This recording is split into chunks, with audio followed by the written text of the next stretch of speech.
Hi, welcome to the first episode of Heal and Be Rich. I'm your host, Islin Monastery, and today I want to talk about creating a suicide safety plan.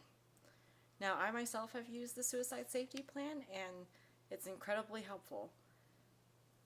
It's preferable that you don't fill it out during times of crisis, but I filled it out when I was in crisis mode, so it's okay for you to fill it out when you're in crisis mode too. Now, all you have to do to get a copy of the safety plan is to go to the show notes below and go to the subscribe, and then not the subscribe on the red bar, but the subscribe button in the show notes below. So it should take about half an hour to fill out. Also, this is not an original idea of mine. It's from Barbara Stanley and Gregory Brown, and they're both PhDs. And I'll just read this. The purpose of the safety planning intervention is to provide people who are experiencing suicidal ideation with a specific set of concrete strategies to use in order to decrease the risk of suicidal behavior. So we'll go through it step by step. And when you need to use the plan, you'll also go through it step by step. And each step is kind of another layer of intervention. So let's go on to step one. So feel free to pause the video as I go through this so that you can fill out the safety plan. So the first step is warning signs. So what are some leading indicators that something is going wrong? Now that could be thoughts, behaviors, moods, images, situations that a suicidal crisis may be developing. Now, for me, they were behavioral signs. So I would be increasingly overwhelmed and I couldn't cope. I would sleep more, like 12 to 14 hours a day, which is not recommended. And then another sign would be I would be increasingly irritable. So I would snap at the kids for no reason, and dishes in the sink would be driving me batty.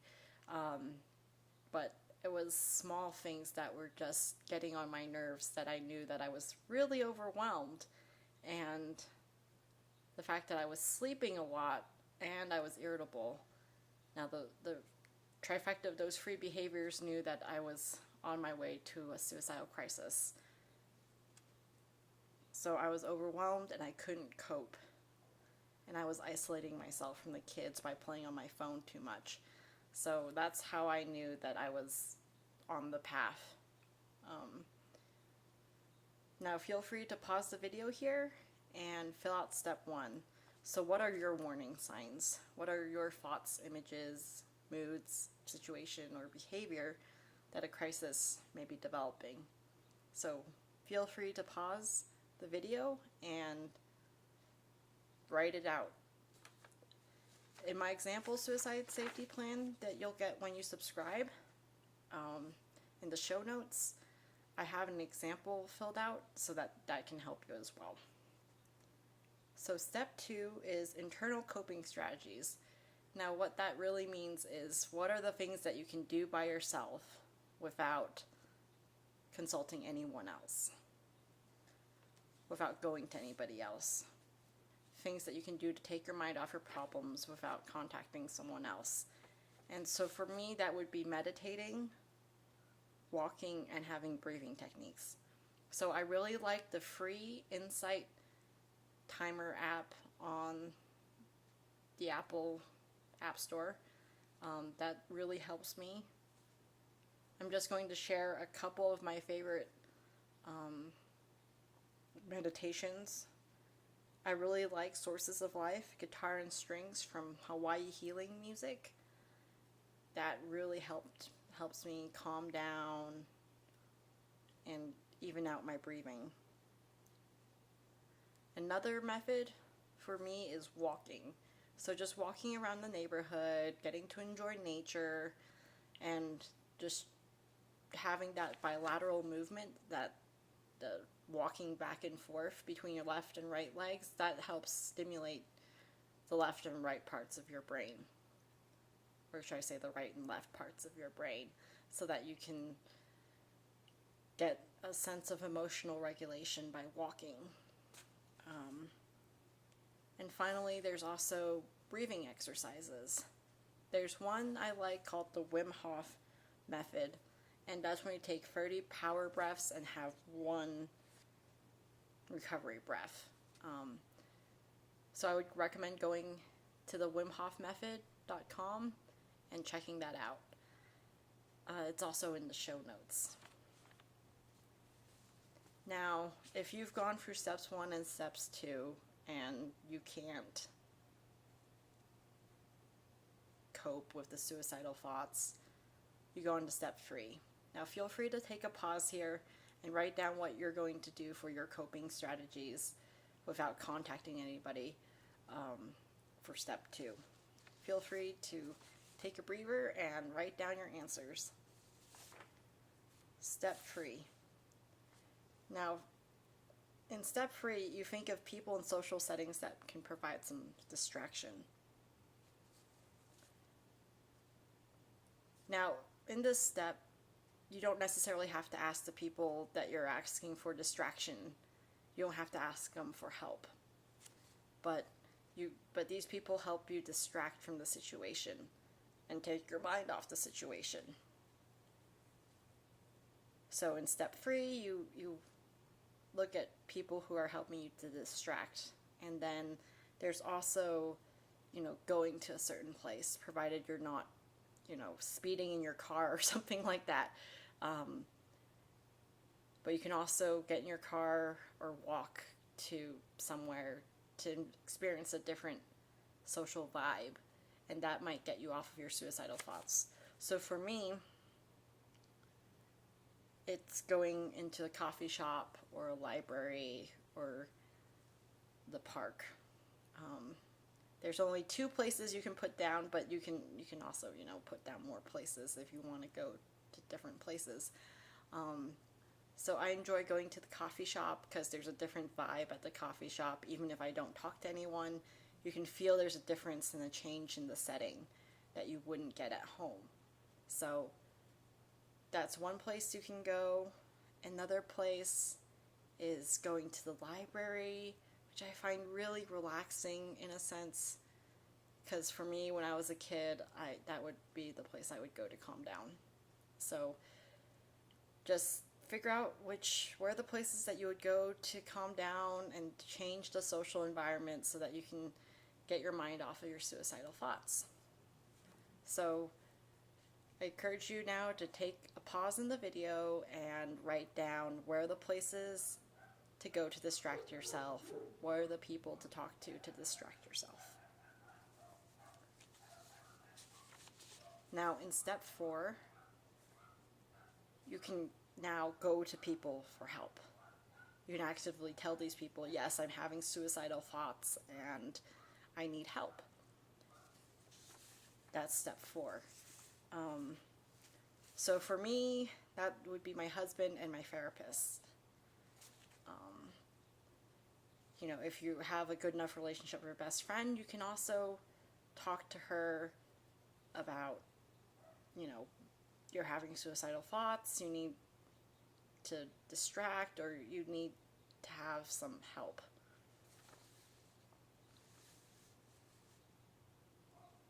So also, if you're close to one of your parents, you can also put down your parents in this.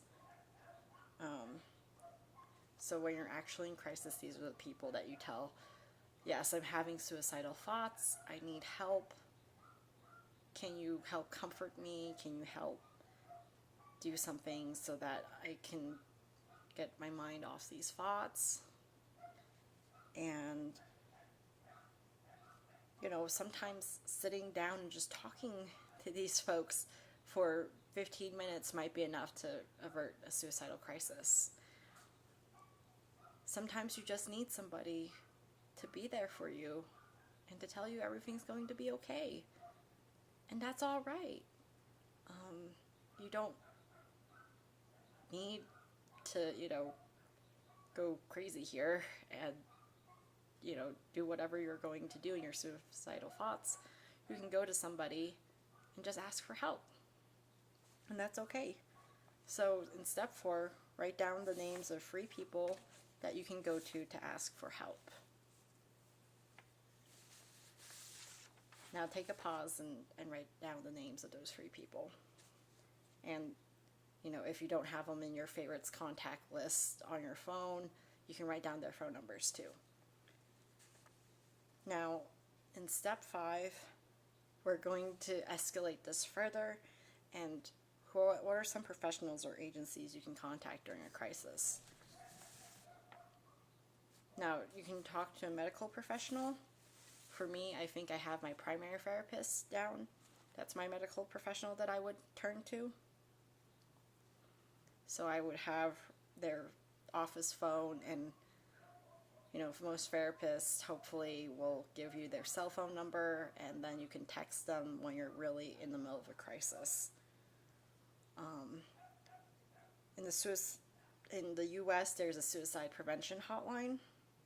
It's 1-800-273-TALK, and you can talk to those folks as well. And if you're international, you can search your local country and suicide hotline, and hopefully there's a hotline for you to call there.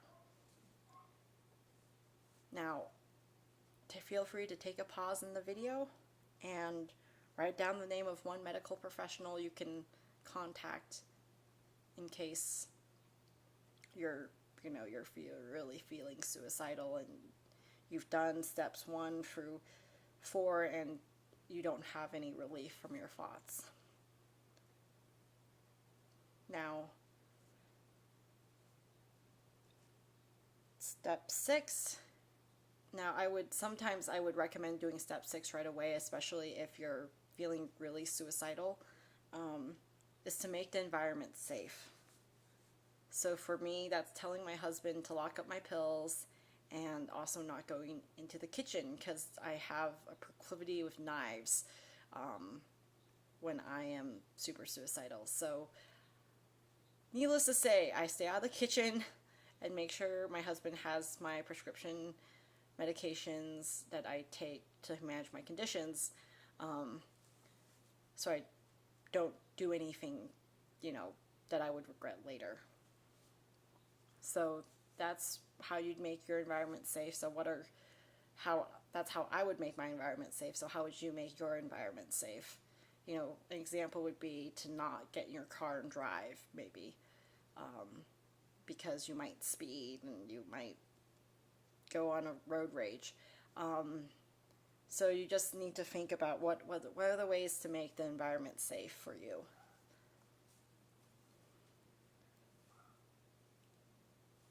And sometimes when you're in the middle of a crisis, in suicide ideation, sometimes you might stop at step 5 and you might need to go to the psychiatric hospital. And that's okay. That's what the psychiatric hospital is there for you to do. Or you need to go to your emergency room. So it's okay. So going back to step 6, what can you do to make the environment safe for yourself? So take a pause in the video and feel free to write that down in the PDF.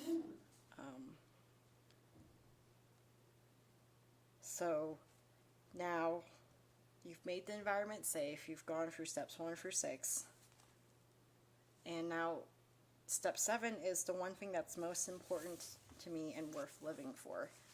For me, that's my husband and my kids. I don't know what I would do if anything were to happen to them.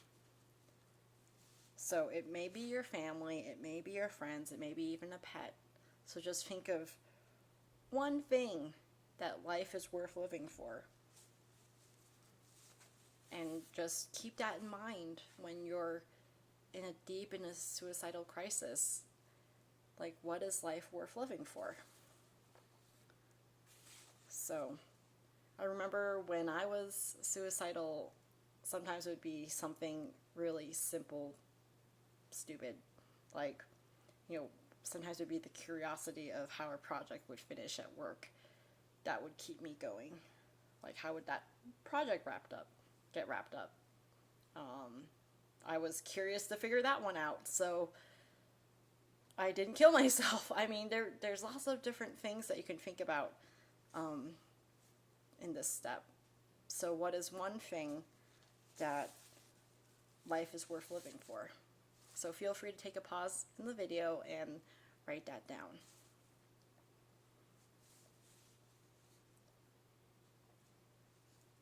Now, step 8 is kind of a step that I've created, and it's to save it in a place you'll find. So if you go to a lot of different places, you're not always at home, I would recommend saving it on your phone, or if you always have your laptop with you, saving it on your laptop. So I save it in my Dropbox on my phone, and to quickly find it, I named it 0_suicide safety plan. That way it's like at the top of my folders and I can quickly get to it. Or if you have a laptop, you can save it on your desktop. Hopefully there's not a bunch of stuff saved on your desktop, and then you can always get to it as well. You might not always want to put this stuff on your refrigerator because you don't want your kids to know about it. You don't want, you don't want to have that conversation with them. So sometimes it's just better to keep it on your phone or on your laptop, or print it out and always have it in a drawer on your desk or something like that. Now that you have this resource, you can always turn to it when you're feeling suicidal. You can go through steps 1 through 7 in a sequential order, and hopefully that will decrease your suicidal thoughts and get you back in a place where you're not having them anymore and you can function. So it's really hard to function when you're having suicidal thoughts. So do your best. You're in a lot of emotional pain, and it's okay. And it's okay to ask people for help. And it's okay to go through the suicide safety plan and go through the steps, chronologically. And it's okay to do that. Give yourself permission to do that, because you're saving your own life, and that's worth saving. So thanks for listening. If you like this video, subscribe with the red box below, and I look forward to seeing you soon. Thanks.